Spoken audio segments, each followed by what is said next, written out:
আসসালামু আলাইকুম রহমতুল্লাহ বারাকাতুহু। ওমা জাআলনা লিবাশারিন মিন ক্বাবলিকাল খুলদ। আল্লাহ বলছেন, হে নবী, তোমার পূর্বে কোন মানুষকে পৃথিবীতে স্থায়িত্ব দিন।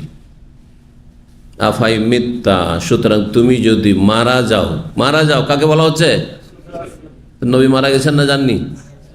হ্যাঁ, আস্তে করে যে বলছেন। হায়াতুন নবী না? নবী বেঁচে আছেন না? হায়াতুন নবী, হায়াত মানে কি? বেঁচে থাকা।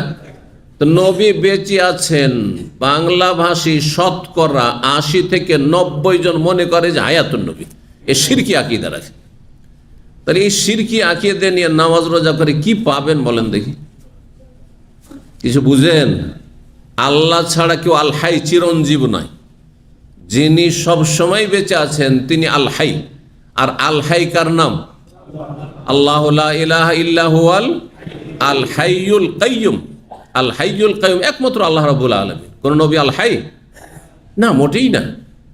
কুফরি কথা। আল্লাহর এই নামে শরীক করে দিলেন আপনি নবীকে, যদি হায়াতুন নবী বলেন। তো এসব আকীদা জনসাধারণের নয়। এসব আকীদা বদ আকীদা, শিরকি কুফরি আকীদা হচ্ছে বিদাতি মোল্লাদের, যারা আপনাদেরকে জাহান্নামের দিকে নিয়ে গেছে। রব্বা ইন্নাহুন্না আদলাল্লাহ কাসীরাম মিনান নাস, বহু মানুষকে গুমরাহ করে জাহান্নামের দিকে নিয়ে গেছে। হিসাব দিতে হবে তাদেরকে।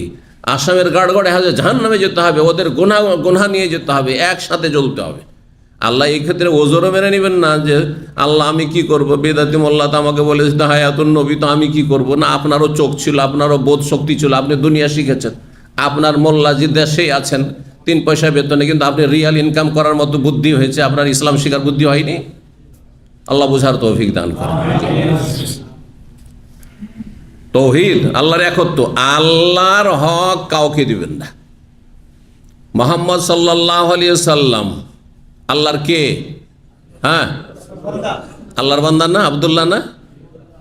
আমাদের দেশে যে দুসরা কলমা বলে মুখস্থ করানো হয় মক্তবে, হ্যাঁ হাদিসেরই ভাষা, কিন্তু দুসরা কলমা শব্দটি বাড়ানো শুধু, বাকি হাদিসের ভাষা। আশহাদু আল্লা ইলাহা ইল্লাল্লাহ ওয়া আশহাদু আন্না মুহাম্মাদান কি আবদুহু, মানে কি খালি মন্ত্র পাঠ করেন? 5 কলম মুখস্থ করে 7 কলম মুখস্থ করেছেন। আবদুহু, তার বান্দা। বান্দা মানে গোলাম, গোলাম মানে দাস। জি, কার দাস? আল্লাহর গোলাম মুহাম্মদ সাল্লাল্লাহু আলাইহি সাল্লাম। আল্লাহর সমকক্ষ না, সমতুল্য না, আল্লাহর গুণে ভূষিত না। আল্লাহর গুণ দিয়ে দিবেন না কেড়ে।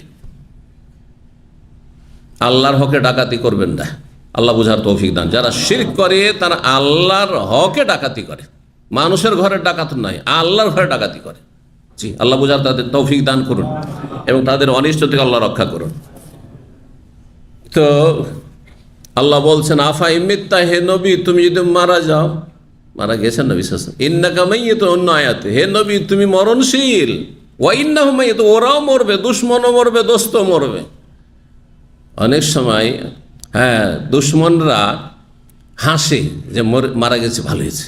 আরে তোমরা মরবে না, হাসার কি আছে? এমন একটি বিষয় যে সেটাতে তোমার তো রেহাই নেই, হাসার আবার কি আছে? আজ আর কাল এতটুকু পার্থক্য, কোনো পার্থক্য নেই। জি, আজকে আপনার দুশ্মন মারা গেল, সেন খুশি? আপনি তার চাইতে নিকৃষ্ট মরণ যে আল্লাহ আপনার নসিবে করবেন, তখন কি হবে অবস্থাটা?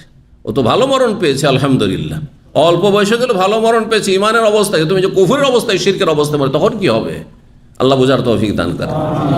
এই জন্য কারোর সাথে যদি মনোমালিন্য থাকে, প্রথম কথা সেটাকে কাছে নিয়ে আসার চেষ্টা করবেন। হ্যাঁ, মনোমালিন্য, ভুল বুঝাবুঝি দূর করবেন।